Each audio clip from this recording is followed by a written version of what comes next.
Do, do, do, do, do, do, do, do. Hello, hello. Good morning. Hello. Happy Friday. Welcome to B2B Power Hour. Nice to see you again, Morgan. You love my theme music, hey? You Brought as the well, energy Nick. up so much. Oh, yeah. In case anybody missed it, because we're not entirely sure when some of the streams go live, Nick was starting to sing the Jeopardy theme as we were waiting for all the streams to connect. And really, I feel pumped, ready to answer questions. Well, I thought it was fitting to go and start with the Jeopardy theme song because you said you're going to have one hell of a story to start us out Oh, with. yeah. Yeah. And some questions to follow suit. So I don't know. Should we go and build the anticipation, or should you just launch into this story so we can go and see what questions you're going to go and kill me with? I mean, you're going to go and test me with later. Let's definitely build the anticipation. The topic for today, of course, rebuilding the marketing team for modern B2B sales. This is mostly prompted from this story I have, a conversation I had a couple weeks ago. And over the past couple of weeks, what I've seen out on LinkedIn and elsewhere on the internet is sort of this emergent conversation, this bubbling up of what does it mean to have a new marketing team? What are the new hiring profiles that you need? What are the new skills marketers need? And how are organizations built right now, marketing organizations, marketing teams built right now, that is doing all of these companies a disservice because of all of the new trends and all the new competition and all of the new demands on marketers? How is their mismatch? So that's what the prompt was for today. And now that I've built enough anticipation, I can get into the story. Okay. I was brought in to chat with the marketing director at this startup. And it's interesting. They're sort of corporate owned. It's one of those setups where they've already been acquired and the corporation is scaling them. So they already have a decent sales team, but she's basically the only marketing person on staff, which is a very usual setup. You know, you have a lot of salespeople and one marketing person in-house. And she finally got budget and realized that she had a lot of challenges about who to hire and what to hire. And so we had a conversation about this. And what she posed to me was perhaps the most interesting hiring question I've heard in the last year. And she wanted someone who could do basically 3 or 4 different things. One was set up automations inside the CRM with the rest of their technology. Mm-hmm. The second was write and set up a cadence for email marketing to their existing clients. Very infrequent. It's like once a month kind of thing that they're actually sending something of value to their existing clients. Okay. The third was to run analysis and data analysis inside their CRM on all of their campaigns, as well as on their salespeople to help understand sort of the customer lifecycle, et cetera, et cetera. And then lastly was sort of to integrate and have this 360 view of how all of their marketing campaigns worked with their sales cycle. So we had this very good conversation because I realized that if you went out and tried to post this in the marketplace as, let's say, an automation specialist, you probably wouldn't be able to find someone who has those email content skills. Mm-hmm. And if you posted it as an analyst position, you might find somebody who has good writing skills, but maybe not the chops to understand the automation side or the sales cycle side. And yet, and this is what was confounding to me, this is an incredibly valuable position to a company because somebody who can sit in the center at a 360 view and understand sort of the technical layer of everything that's going on and also the back end of the life cycle, how they're supporting their existing customers, can be a linchpin of a marketing team, right? And yet we went and perused all sorts of job postings out in the world. There's not really a template for this. There's not a template for a position like that. And the first conversation that we had, and I think you'd enjoy this, Nick, was, are we actually hiring like 4 people in one position? Are we making a mistake and are they going to be overburdened? And we came to the realization that that's also not necessarily true. Like an automation specialist is probably not, this person would not be doing automations all the time. And similarly, it's not like they have to write email content for all their outbound and visibility work, as well as for their existing customers, et cetera. It's just like a once a month thing, and they understand how to set it up in the customer lifecycle. So we actually arrived at this position called a customer lifecycle manager, which Who knows? But it was a really good example, a good prompt for this topic this week of there's this emergent need in different companies because of the technology that exists, because of the new playbooks that exist, especially around demand generation and inbound, that the hiring profile for marketing staff and marketing teams probably needs to change. And it probably needs to change fundamentally. So yes, that was the story, Nick. Yeah. And I just want to start with saying good morning, Aaron. Good morning, Nelson. Thanks for joining us. Yes. Good morning, guys. The marketing, it just kills me every time I go. And I don't know, LinkedIn always likes to go and throw it out there. Like so-and-so is hiring. And you look at the job. And I always like to know. And it's partly because of this, because we're trying to learn and we're trying to understand what the modern marketing team looks like. What's the makeup? And you read these descriptions, you're like, wow, that sounds like 7 different jobs at like barely minimum wage. Yep. And I'm thinking of like, so what procedures drive that? What's the routine that you would actually work through? What are your core activities, or as we've recently been looking at Morgan Brock's, that would drive it forward? And you're like, that would be so incoherent and spread across so many different things. How are you ever supposed to get good fast? And then you're thinking of that and how it then relates to sales. So whose responsibility is it to then qualify, and how is that handoff? And then you're thinking, well, maybe this is why marketing gets a bad rep. One of the reasons. And I think you're touching on a really interesting question, which is if you're not hiring marketing specialists, where somebody's deeply specialized in content creation, email campaigns, automation, et cetera, and you're hiring maybe marketing generalists or people who have skills in multiple different areas, how does that change the incentives, the metrics, the formulas, the processes that companies use to drive a marketing team? Because so I think about this a lot because I was in the agency world for a little while. And before that, obviously, I had a web design practice. So I've sort of seen various formulations of companies as an external partner and an internal partner as to how they hire. And I think the first mistake that companies make in hiring is they try and build an in-house agency. And what happens at an external agency is that agency hires specialists. They hire an email content specialist, or they hire a PPC ad campaign specialist. And that ad campaign specialist runs ad campaigns for like 12 to 15 different clients. Or, I mean, maybe less, maybe more, it really depends on the agency. But basically, they are handling multiple different accounts. And sorry, just to interrupt, I liked the gentle movement up for all of our video watchers on this. Nick was adjusting his viewport. Anyways, that they sort of replicate this agency model internally. The problem is when you hire a specialist, let's say an ad campaign specialist, at an agency, they have 6 different clients to manage in a week, let's say. And in-house, they have 1 client. And so it creates this space, and I see this happen all the time, where a very talented specialist will come in and say, oh, I can do so much for you, which is good, right? You want that. And then they maybe get stuck in gear and it goes overdrive, and suddenly you're running, 4 or 5 different marketing campaigns, but basically only based on the specialist skills you have on staff, instead of asking the strategic question of what should we actually be doing to generate demand in the marketplace, to gain visibility, and then hiring for that. And hiring these sort of generalist positions that have fingers in multiple pies and are like technically savvy enough, but not necessarily a specialist. And I think this is a huge challenge right now in the marketing industry. I went and looked at my alma mater's marketing degree program because I was really interested to see I didn't get a degree in marketing, but I was interested to see what they were sort of churning out in the world.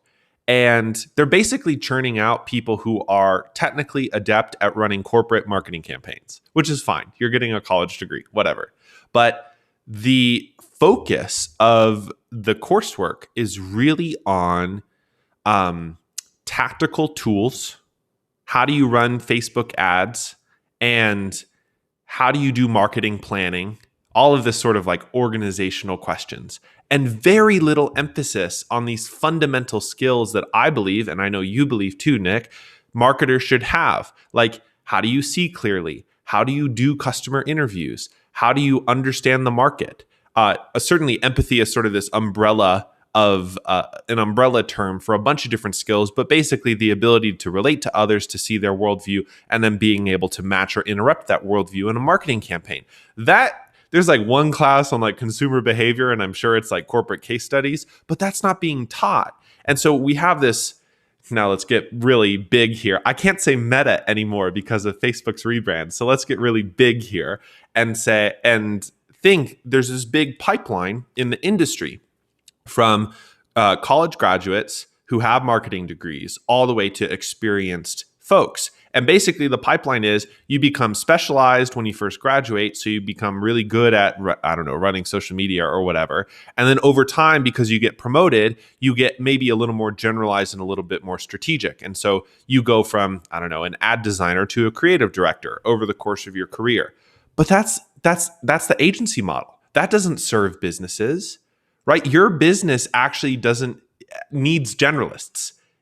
Your business actually just needs generalists, people who are able to dip their toes in multiple different pies and work in concert with each other without having to hire You can outsource specialists. That's not the problem. Your team needs to be incredibly adept at multiple different things in order to compete in the modern digital environment, in order to generate demand. And we can dive into this, but I feel like I've sort of ranted for a little bit, and I'm sure you have a question.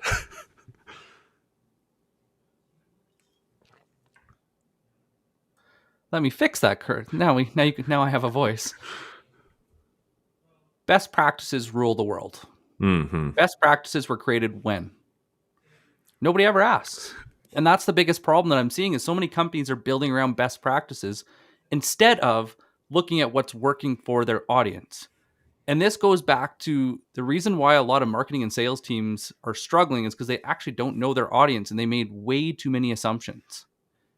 And so we look at the actual core strategy that they're running for their marketing and sales and their go-to-market, and there isn't one. Right. They're just running routines. They're just running, we're going to go and do a little bit of social. We're going to throw a little bit of the ad spend in there and maybe do a little bit of SEO. And, there's probably a few other things we could do, but we're, our omni-channel. Oh, yes. Yeah, omni-channel program is going to go and save us from everything. And right. But as a sales professional, we've always had to work accounts. And accounts, we have territories, or there's always like I'd say a method to the madness, but not always. Mm-hmm. There should be a method to the madness where it's designed with purpose. Mm-hmm. And I notice that as marketing got better and the tools got better and the information got better, that never reflected.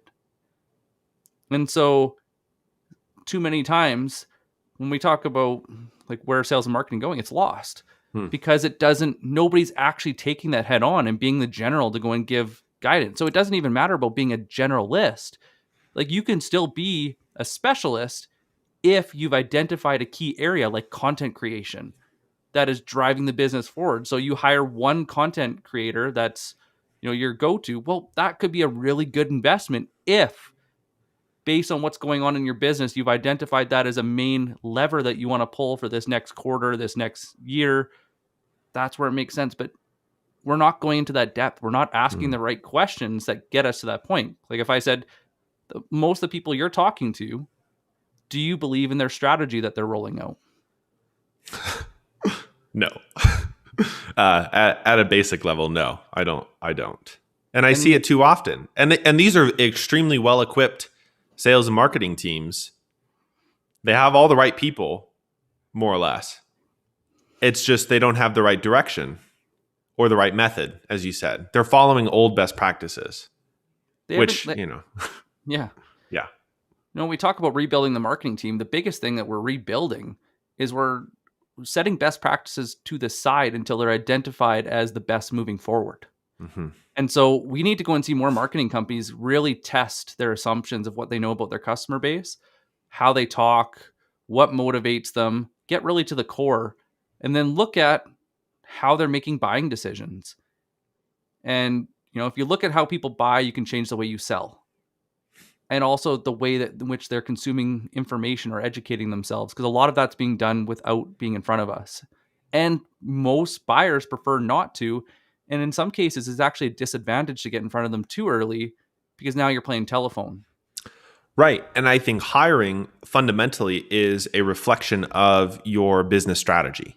So Yes. if you think that SEO is the way you're going to generate leads and interest in the marketplace by targeting long tail content keywords and writing the biggest knowledge base you've ever seen in order to get traffic, in order to get a percentage of that traffic to sign up for a white paper and then spam them to death, or basically cold call them to death as a result of them downloading that white paper, that's the old MQL playbook. You are going to hire an SEO strategist, a content writer, and SDRs that are tasked with following up on these cold leads. And I know Nelson's joined us in chat today, and he's wrote an excellent book called The Death of the SDR, which I thoroughly enjoyed and puts to bed, like, this doesn't work anymore. And this is what you and I are both seeing in the marketplace, that nowadays that people do not follow a linear buying process. They may never have, and maybe we had a short period of time in which that was the exception when people were fairly linear, and in general they're more circular or complex. But right now it's complicated. People will visit a site and read your content, educate themselves on your product. And so by the time that they reach out to you, they're ready to buy. And if you have all of your strategy rested on the decision that when they reach out to us, we still have to educate them in the sales process, you're really shooting yourself in the foot. And that comes back to what you were saying that I really like, which is it's not a good idea to follow best practices if it's not working for you. And the way I know it's not working for you is you have high staff turnover, you have cash flow issues, you're not hitting revenue targets, right? All of these fundamentals of your business that should be working in concert aren't. And we need to restructure a marketing team to support that. But at a really fundamental level, that requires a repositioning, a realignment even around marketing objectives for the organization. And I think that starts with saying MQLs are no longer our goal. But that's a real foundation. Like, not capturing names and emails, a lot of people cannot capture names and emails. What's actually required in a demand generation playbook that we advocate for is a thorough and strategic play to get visibility and attention in the marketplace by repurposing owned assets, taking a podcast a company runs, taking a little audiogram and publishing it out on a different social network, or taking highlights from the episode and sending it to your existing customers because maybe you've positioned a play around retention and growth. Like, all of your marketing decisions are a reflection of your fundamental business strategy, or, well, they should be. And when you're simply following best practices, you are creating a fundamental business strategy incidentally. And that is going to create certain results. And in fact, I see too often it creates poor results because you're playing by 2009 rules or 2012 rules in 2021 or 2022, when today it requires an entirely different strategy. And if you start with that strategy, then you can start to hire people who fit that, like this marketing director I had mentioned at the beginning. She realized her strategic decision was, we don't need to do X, Y, and Z. What we really need to be good at is B. And B is a customer lifecycle approach for our technology. So I need to hire for that. That is a strategic decision. And if we start by saying, how do we generate revenue? And how do we have sales and marketing work together and generate revenue as a cohesive team, and make sure that the strategic decisions are driving hiring practices, and most importantly, the hiring profiles that you are putting out into the world. Like you, I search job descriptions all the time. I'm like, let's see what's actually people are hiring for. And again, it's this old hiring profile. Somebody who can analyze data from all of these ad networks, because that's what I think of Google and Facebook as anymore. They're ad networks. People who can understand SEO, people who can drive A/B tests. Like, A/B testing is 2011, maybe. And yeah, A/B testing, I guess, can still work, but it's so expensive to now anymore. And also, A/B testing belies the fact, in my opinion, you're not actually talking to your customers. Because if you actually know your customers, you don't have to run A/B tests. You just run your campaigns, and How there's many still people experimentation. you think talk But about A/B testing? That's how people hire. They don't actually do any strategy, and they're hoping somebody's going to figure out, kind of like Tara was hinting at. They're going to go and find out that best practice that works in the process, but they're using old best practices that were trial. They were used in a different time, in a different market, in a different use case. And so what I see a lot in job descriptions is they have no strategy, so there's no workflow. They Mhm. don't know what's in it for the customer, why they're doing it, and then they're judging it on metrics that don't align.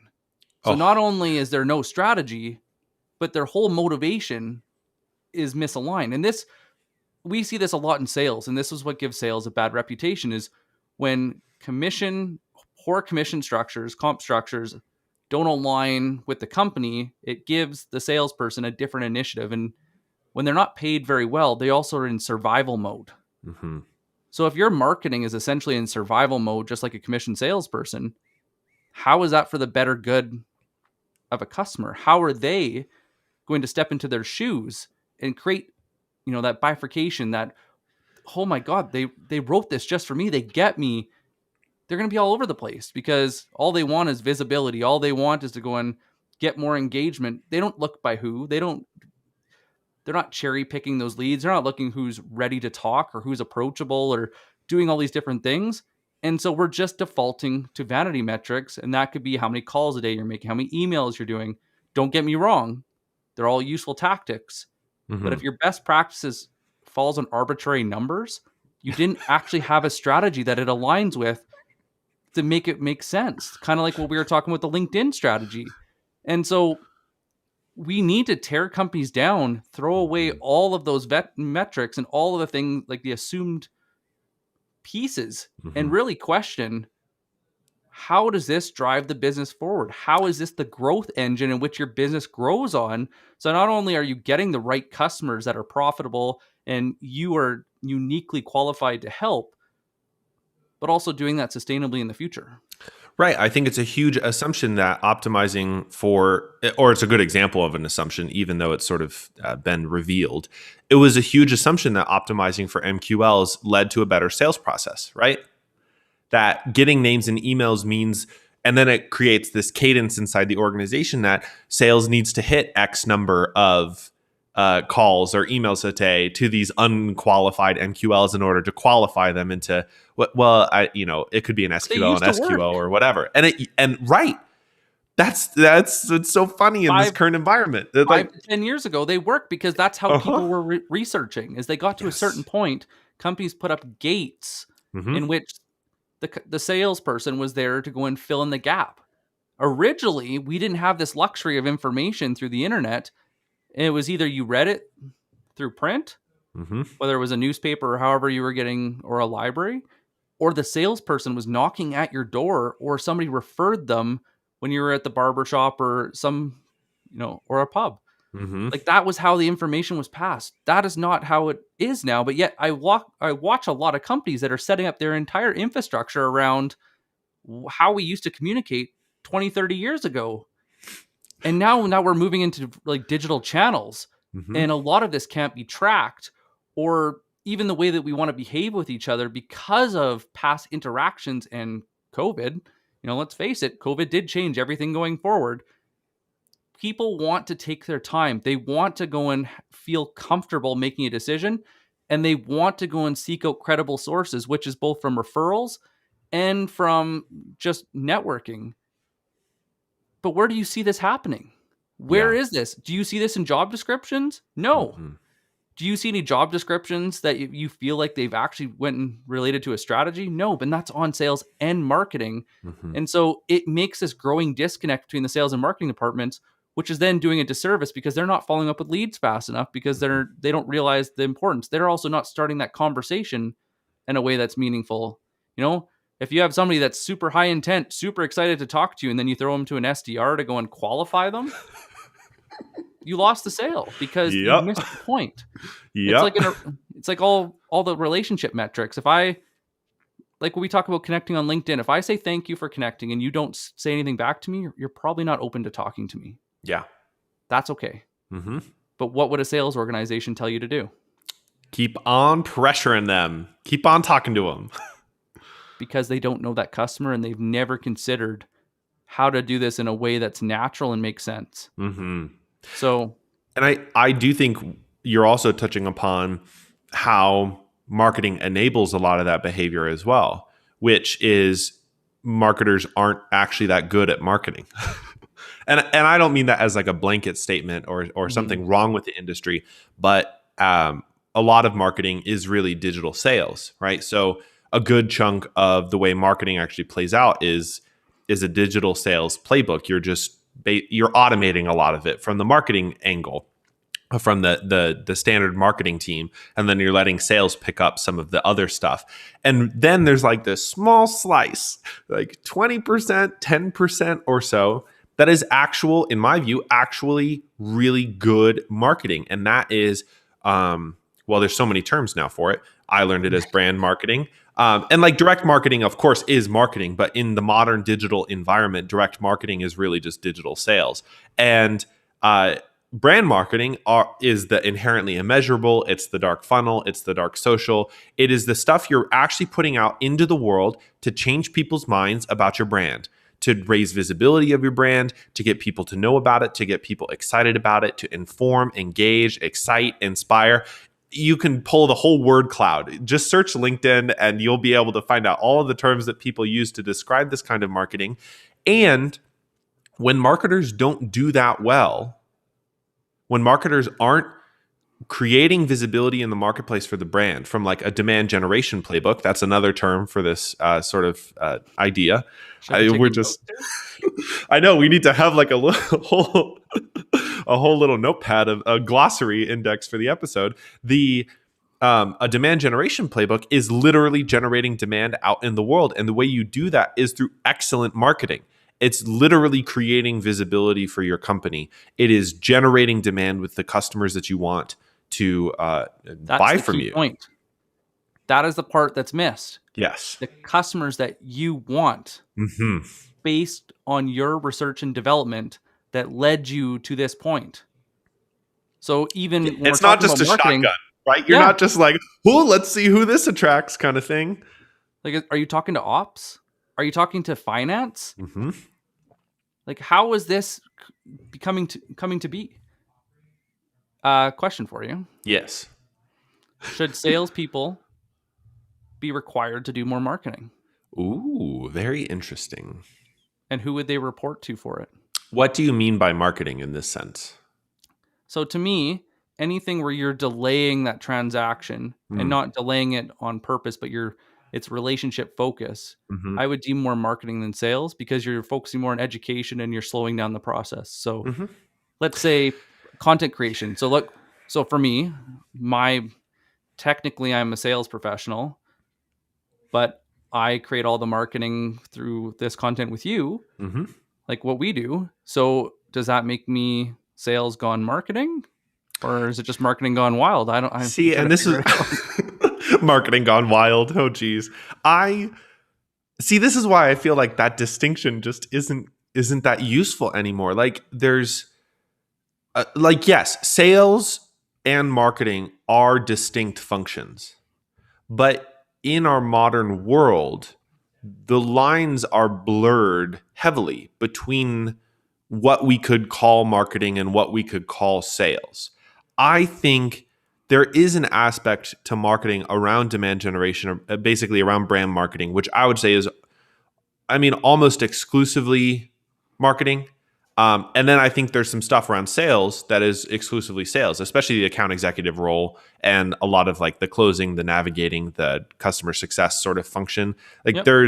Those things are very much distinct. But today, because a salesperson can post out on LinkedIn and have a content strategy around connection and relationship building and cultivation and sort of a blend of demand gen, or at least content creation and ABM or ABX, some sort of strategy there. Is that marketing? Is that sales? Because obviously it's promoting the company and to the right audience. This salesperson is sort of a lever from the marketing team in order to get the brand out in the world. But at a functional level, it's still a salesperson, however that works. And I think, to me, this calls forth the question of like, what does a future team look like for a B2B company? And obviously, I talk a lot about, and you and I have discussed extensively, the revenue organization and the RevOps perspective, in which there's, in my view, really a revenue team. And this comes back to some of the not cross-functional teams, which is the hot topic of the day. How do we create cross-functional teams? It's cross-functional roles. It's like that customer lifecycle manager at the very beginning. It's somebody who's sitting in different areas of these traditional silos and seeing the 360-degree perspective, or 200 and whatever degree perspective that they get of the revenue generation. And that comes from outbound, inbound, closing the sale, retention and growth, the whole life cycle of the customer with the company. Those cross-functional roles, I think, are more important in this modern world than they used to be. And that's where I would think of this modern salesperson as somewhat cross-functional. Are they doing marketing? Sure. Are they doing sales? Sure. And I think the more leaders can become comfortable with that blend in roles, the more that we can create metrics that incentivize that and fund roles. We were going to get there, and incentivize that kind of behavior, the better off these organizations are going to be. And I mean, metrics is the great example. Every SDR tells me the reason why they can't create content or AEs is because they don't have time. Why don't they have time? Because they have vanity metrics that are put upon them to show that they're busy, not productive. Productive doesn't count. And it's only until they get highly productive in terms of results are they allowed the freedom to try things at work. Which is such a shame. Backwards. Oh, totally backwards. So if you look at your best agent and you're looking at what they're doing and you reverse engineer it and you use that as your best practice or your standard of excellence, how would that change everything going forward? Well, now you're training on something that's real and not something that's living in a book. Because I've read a couple books in sales and they're like, that sounds great in theory, but you probably never sold anything in your entire life. And it's just tough. It's like, I think more salespeople should go out and market. I think more marketing should go out and sell. Mm-hmm. And then have an appreciation. And I think leadership, if they've never done these activities and they don't have that strategic mindset, are doing the whole organization a disservice by pretending that they do and writing these guidelines and creating these strategies and doing these rollouts that they're way too tactical before they need to be. Because how much money is being wasted in this process?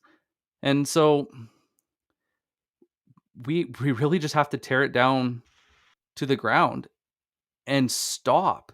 And I don't know if that's going to be new titles. I honestly don't think it matters, but it's definitely going to be a new mentality towards going to business. So if I reach out to you, Morgan, my prerogative shouldn't be just to sell you within a certain amount of conversations. Right. That's typically how it's graded. Mm-hmm. My success as a salesperson is how quickly I can convert you to something that's paying. Mm-hmm. And same with marketing. Mm-hmm. It's your conversion metrics. Mm-hmm. And so how can we make this more relationship driven and talking about, you don't even have to say brand, but like intangible assets, where if I call you out of the blue and I say, hey, I work for B2B Power Hour and you know who I am, it has an incredible value, but people don't put that into consideration, like Apple. You know, right. If I name drop Apple, you know who I'm talking about. Mm-hmm. And I think what you're pointing to, I agree. I don't think titles necessarily matter, but I do think roles and responsibilities and sort of the leadership matrix matters a lot. And it's interesting to me. I've seen it work and I've seen it not work, where companies recognize this problem. They recognize that marketing and sales are in silos. And so they hire a chief revenue officer, a CRO, and they basically layer on the CRO to the existing corporate structure. Mm-hmm. And they have a RevOps team that tries to, and again, sometimes successfully and sometimes not successfully, align metrics and incentives across marketing and sales and success or service. And the reason I think it works is the personalities of the people who are currently the CSO and the CMO are willing to work with a chief revenue officer. And the what I see in the companies that doesn't work as much is not just that there are personalities or there's more territory fighting between marketing and sales. I also think that the CRO may not be empowered enough to make those sorts of decisions and to set those sorts of metrics and hold teams accountable to those decisions. Honestly, if I could burn it to the ground and rebuild it, I do think a CRO is a very interesting position to start with.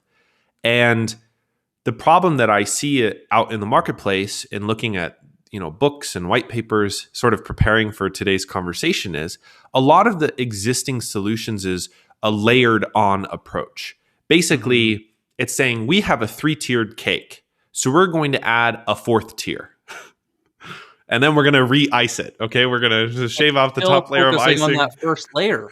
That's the biggest problem, right? And that is to me, I think, the problem in which you can add all of the marketing ops, rev ops, sales ops, whatever people in the world, and you can align them in even one revenue entity. But if you're sales dev, sales dev ops, I think I've seen a position for that as well. And I don't know why, honestly, but I think it is a testament to this idea that companies are struggling with this. They're recognizing they're struggling with it, and they just don't know what to do about it. And so their solution, which is not a horrible solution, it's just a misaligned one, is to add another layer on the layer cake. And that's an ops team or a rev team or some sort of blended positions, or you have people sitting in each of the teams, and then each of those people sit on another team together. And I guess, but at a fundamental level, my question is, talking with businesses that I work with and talking with clients that I work with is, how are you generating revenue? And if you can't answer from nobody knows about our brand to they're a loyal customer, and you can map out how your business handles each part of that process, it's going to be really hard to have a rev team, an ops team, or anything like that work really well. And the challenge of that question, how are you generating revenue, is most business leaders say, well, it's happening. We are generating revenue, but we don't really know how. And this comes back to that strategic and thoughtful decision making and being aware. I saw a comment earlier of best practices means you're already too late to the game. Marketing should help you think outside of the box. Thank you for this question or this comment. I think you're dead on. I think the more that marketing leaders have a focus on the entire life cycle, thinking about from nobody knows about our company all the way to they're a loyal customer, and also sales thinks about nobody knows about our company all the way to they're a loyal customer, and success thinks about nobody knows about our company all the way to a loyal customer. I'll say it again for effect if you want. That is, to me, the crucial alignment, because now it provokes a question of, how are people finding out about our company? And attribution software, well documented, it's not great. People can be searching your company, but actually they're getting word of mouth referrals. So self-attribution can help with that. But that's a foundational step in just good data practices. So the more that you can understand how the front end of this process works, of the customer journey, and marketing can help fuel that from a demand generation playbook, getting your name out into the world, getting attention. And your sales team, to your point, can also help with that, especially with virtual selling tools like LinkedIn and content creation playbooks in there. Suddenly, what is marketing and sales doesn't matter as much. It's more about, what is the customer journey? How are people interacting with our brands from the very beginning until they're loyal customers?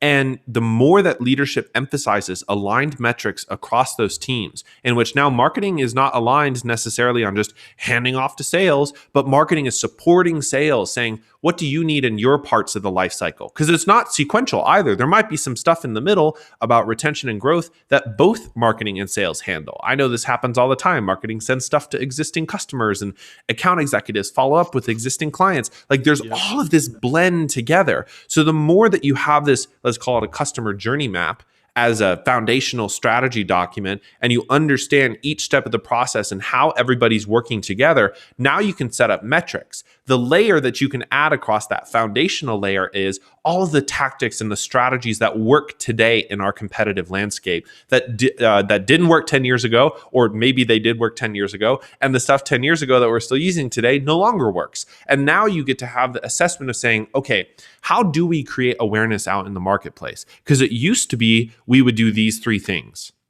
Nowadays, we have to do these 5 things. And that's that second layer of hiring and building a marketing team that supports those tactics and strategies, but from a foundational level of asking, what is the customer journey? And how do they interact with our entire organization? I got Morgan fired up here. I'm fired up. So, Morgan, how do we incentivize companies to be more patient? Because this is where I see everything fall apart. I love this idea. Let's run it forward. We get 3 weeks in. You're like, okay, show me what you've accomplished. Yep. And short-term cash flow will always be a killer. If you're not consistent month to month, yeah, you'll see that it can be really tough because everything will always be derailed. But how do you set metrics? Talking about rebuilding the marketing company, how do you reset the metrics that incentivize patience? Where should companies be looking? Great question, and one I only have a partial answer to. I think that I don't want to just like turn the question on you, but I feel like there's a crucial dimension that I want you to answer as well, which is in the first 90 days of a go-to-market strategy. And let's say you have, I don't know, 3 salespeople and a marketer, 4 salespeople and a marketer. That's the usual mix. Do you find that short-term cash flow is primarily thrust upon sales and not marketing? And do you think in an ideal world that it still remains sales' responsibility to generate short-term cash flow? Or how do you think about that? Great question. I think that most companies don't look at it like an investment portfolio. And the problem is they never reallocate after it starts to work. And so the whole point of this is there's no reallocation after you get traction. And so what should happen is there should be like an 80-20. 80% should go to short term and then 20% to long term. And then once you hit certain thresholds, you should reallocate your budget to programs and people that work with that different strategy and that mindset. But there's never a reallocation because they just stick with that survival mode. And the problem is that kills your cost of acquisition, that kills your longevity. I've seen a lot of customers that leave companies because they don't do a land and expand model. Once they go and purchase, they are essentially forgotten until they try to quit. But this is all comes down to allocating your resources and investing in the right things. And so if you don't have customers, how the hell do you go and invest into retention programs? Right. And and then they don't usually invest in it until retention's a problem. And they're going, well, we better go and hire, some specialist to come here and figure out how to go and do retention. Okay. That's really interesting because the way I was going to begin to answer your question was sort of like driving a car where you may, especially stick shift, if you begin and you're at a stoplight and the light turns green, you're going to be in first gear for some amount of time. And then you shift into second gear. And then you shift into third gear and eventually maybe fourth gear. And I think that as an analogy, to me is patience is some dedication to the metrics at first, second, third, and fourth gear being the same. You're trying to hit revenue goals. You're trying to hit, let's say some vanity stuff like follower counts and visibility in the marketplace and inbound, outbound ratios, pipeline velocity, all the rest of it. All of that's important to have across each of your first, second, and third and fourth gears. But I find the reason that companies don't scale well is that they think what served them well, to your point, in sort of a different analogy, while driving in first gear also serves them well in second gear. Yeah. And I think the what happens is when a company rolls out a demand gen playbook when they're in second gear and they want to reach to third gear, the mistake they make is still using the same metrics they used in first gear to measure how effective it is in second gear. And that's where it's Some things I think have to remain the same. Like there's some top level revenue metrics, and if you have like a recurring revenue model, MRR is very important. I think pipeline velocity is an interesting way to sort of summarize how well your deal flow is happening. I think there's other things, more granular things, marketing and sales teams can look at depending upon the company and the industry. But sometimes what I believed, at least, is that in first gear, your sales development motion is going to be probably really fast and really sales heavy, and marketing is only starting to really do its work. And then in second gear, marketing is going to be able to start ramping up more, especially from a demand gen playbook. But demand generation takes a bunch of time to pay off. And so if you're still thinking of what's our short-term cash flow position as you invest in these things that really pay off when you shift into third gear, then you're going to shoot yourself in the foot and you're going to shut down the stuff. So to me, I don't think it's patience in leadership when it comes to marketing investment is not patience in faith or belief that these things will pay off. It still requires strategic thought. It is more a recognition that at different stages in your life cycle, you need different things. And the time in which you get a return on your investment extends the longer and longer you go. And that's because also, to take another concept that's been popularized, like brand equity. Brand equity as a concept is that you, like Apple, have both visibility in the marketplace and trust as a result in your brand or your business, and that people know who you are. And brand equity is not that hard to damage. It's very difficult to build. And in the long haul, the stuff you're doing from the very get-go fuels your brand equity. But the more intentional you get around your brand equity in the marketplace, the longer it's going to take to pay off. It's that marketing, sales, and success alignment to make sure that people have great experiences through the entire buying experience with you, as well as retention and growth. All of that sort of fuels your long-term growth. But to me, that's not a matter of patience necessarily. It's more just understanding that the timeline for payoff on brand equity is very different than the timeline for payoff on a 90-day go-to-market strategy with a really heavy sales development motion. Like strategically, just the metrics are different, and it requires just the willingness to understand as you shift gear, your levels of investment and the times to ROI are a little bit different, or can be, right? So it's a dance, maybe. It could be another analogy. I love the shifting gears. Mm-hmm. And I'll for a couple reasons, because when you're watching different things in different gears, there's also different times in different gears. I drive a standard. Okay. I spend very little time in first. Mm-hmm. Second's probably my most used gear. It's my most versatile gear too. And if suddenly you jump down to one by accident, you're going to be jerking around. It's a big surprise. So you never want to do that. Mm-hmm. But also there's signs and symptoms, your tax going into the red line, that you should have shifted already. But what do you hear companies normally talk about? I'm a startup or I'm a mature company. There's no other gears. Mm-hmm. So companies are doing a disservice, and maybe banking, you can throw a few other things in there because they don't actually grade you on this. They don't have different gears for you to go and identify with. And it would be very interesting to do a visual of this, Morgan, where you have like a transparency on a photo.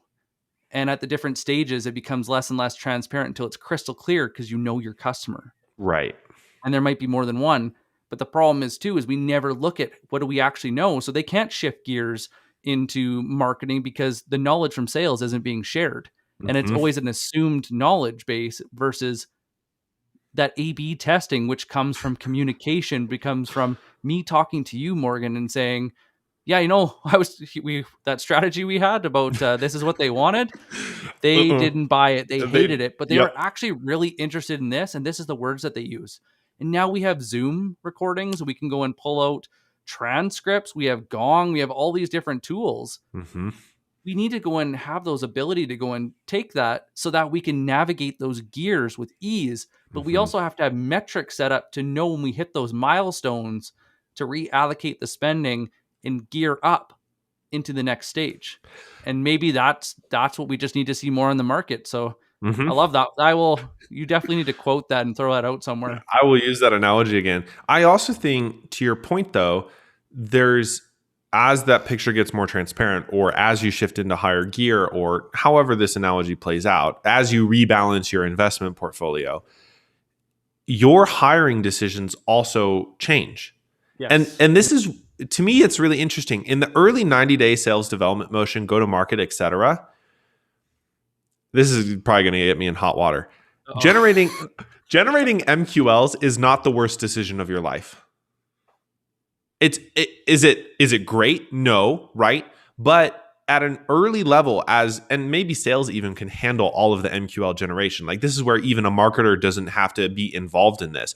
But you, in your early term sales development motion, and I feel like this gets lost a lot in the demand gen playbook. People still have to make money as they go to market. Your sales motion is going to optimize for just people who are interested, people who are aware, people who you can get your attention of. And that's okay. That's first gear. And as you shift into gear, the kinds of marketers or the kinds of salespeople, sales strategists, sales managers that you're going to hire are going to change. That'll evolve. And it will evolve. And that's at a fundamental level what was interesting about the story we kicked this all off in, which is their sales development motion was successful. So now marketing can do an investment in demand generation and can do an investment in the customer life I cycle. actually agree with you. Yeah. Because but think about it from like a very like foundational standpoint. What is the salesperson's greatest frustration? Who the hell do I call? And so when you have MQLs, if you're actually using the right mindset to go and filter through those MQLs to see what's working and what's not, it'll paint a picture on who you should be talking to, which you can then build your account list with. Going back to last week's conversation of how to build that list. And there are so many ways that you can get stuck in gear. And then you are supposed to be in second gear, but you're still optimizing for all of this early term motion. And oh my gosh, we know so much more about our customers, but we're still generating MQLs. And like, that's where obviously that goes awry. And again, I think that a potential modern organization, actually MQL generation, whatever that means, is actually just SQLs. It's just the sales team handling the outbound motion. And your marketing team isn't even a thing yet, or is mostly equipped with just general like brand information, and they're helping out with collateral to the sales team. Like, it's pretty low key, and you don't have a demand gen investment yet. I think as you grow and you shift gears or you rebalance your portfolio, the things that marketing is going to do is obviously geared towards the long run, but it is hedged entirely on the fact that you have cash flow, that you can stay in business, and that you can support your existing margin. And that over time, you can drive down your cost of acquisition, which is obviously marketing's goal and sales goal, of course. But and that's never where usually hear about that either. And that's where demand gen helps, of course. Yeah. And that's where hiring marketing generals or generalists, people who are not incredibly specialized in one technique, allows you, as you shift into second gear, to really optimize your existing marketing infrastructure and begin to invest in demand generation between outsourcing to the right sorts of contractors or hiring internally for some sort of content creator. And as you shift into third gear, those efforts are paying off and you're seeing movement, especially inbound movement from your marketing. But at a really early term, companies that are struggling with cash flow, I think, hear the end of the MQL and they go, okay, well, we need to invest in demand gen. And to your point, the reason that leaders become impatient about that is because there isn't a payoff immediately. And so if a company is struggling with cash flow, but investing in demand generation and there's not a payoff, well, you're really screwed, man. I'm just going to be honest with you. If you don't have the other pieces working together. And of course, it's a dance. This is an imperfect question. And there's not like 100% right answer all of the time. But think of funding too. Think of like how the company's funded and how they're being scored based on those funding metrics. That's a whole question.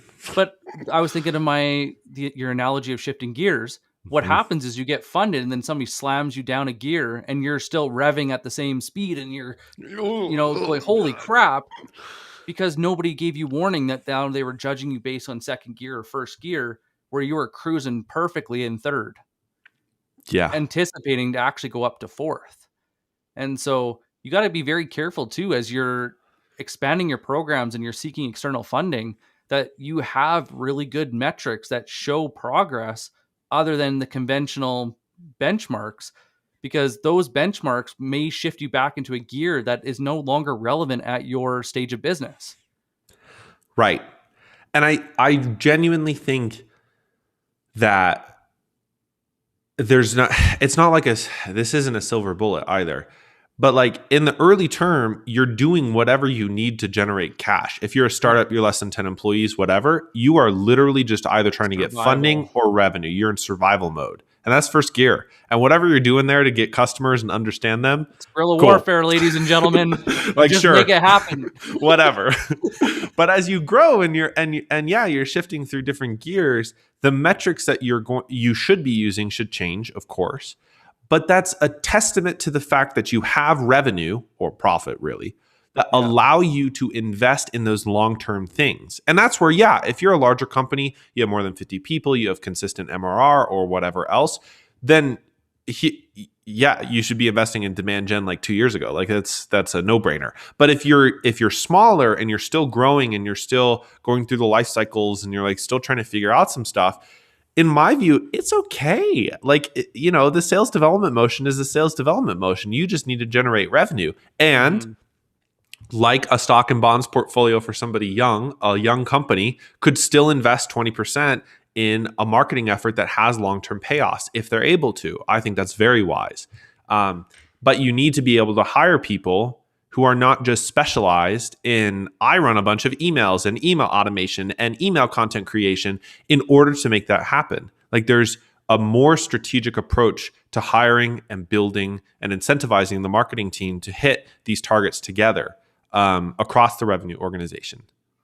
Yeah. You know what levers there are, then invest in specialists. Maybe you start with a contractor, but to support modern B2B sales, it needs to generate modern B2B sales. And as you go through the gears, you need to reallocate, you need to go in, and that might be changing titles, that might be changing responsibilities. And I think you should. And I think you'll see the biggest thing, if you're sitting here wondering where the hell do I stand, I was thinking of some of the things that I judge companies on, and I asked them, what is their lead mix? And on the surface level, I don't dig into like intent. I'll usually just look at how much is outbound and how much is inbound driven. If once you get to 50-50, you move out of survival mode and life gets a lot easier if you don't let up on the outbound. As soon as you get to about 60-70%, this is when you're really shifting gears and building up momentum, and it's hard to be stopped. But that's only if you start changing your investment to keep pushing that inbound motion and changing the way you do your outbound so that it's more like a sniper versus the original guerrilla machine gun, like just attack anything that comes close. Because do you want my product? It's like, it makes me think of those commercials. The guy goes up on the man lift and it's like, do you have a moment to, I always forget what it is. I don't know why I can never think of what it is, but you always correct me. You have a moment to go and talk about your car's extended warranty? Yeah, basically. Yeah, it is that. Oh, I got it right? Yeah. It's so true though. And that's where do you have a moment to talk about your car's extended warranty? But honestly, I think what you're hitting on is that I don't want to say it's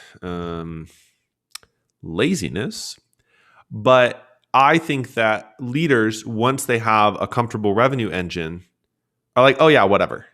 At least we're generating revenue. And are we still hitting those metrics that we hit, last week or last month or last quarter or last year? And once, that has been proven, we're generating revenue like this, then it's like, we'll just continue to generate revenue like that. Let's just stay in second gear. We don't need to shift to third gear. I'm going to get myself in trouble for this. Oh no. How long has leadership been in a leadership position?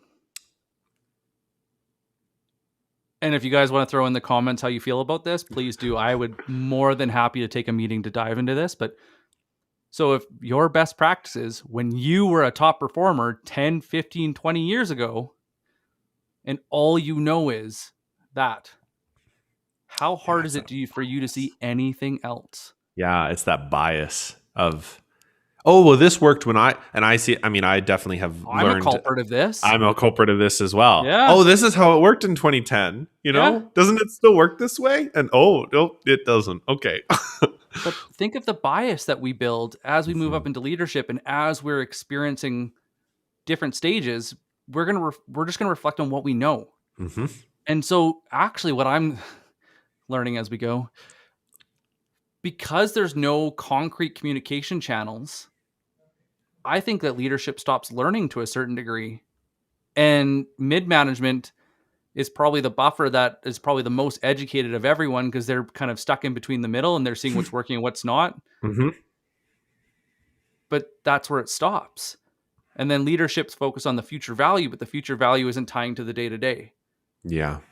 So that, I think we just stumbled upon a bigger conversation that we need to continue for another day. Definitely. But thank you, Morgan. I really Thank you. loved that car analogy. I'm definitely we're gonna have to run with for a while. Did you have any final comments or? No, I think the only last thing I'd like to say is thanks to everyone for listening. I hope that you found value in this conversation. And I think this is a really emergent topic for companies that I see everywhere. Who do we hire? How do we hire? And fundamentally, it comes back to what's your business strategy and how are you dealing with your growth cycles and your growth engines?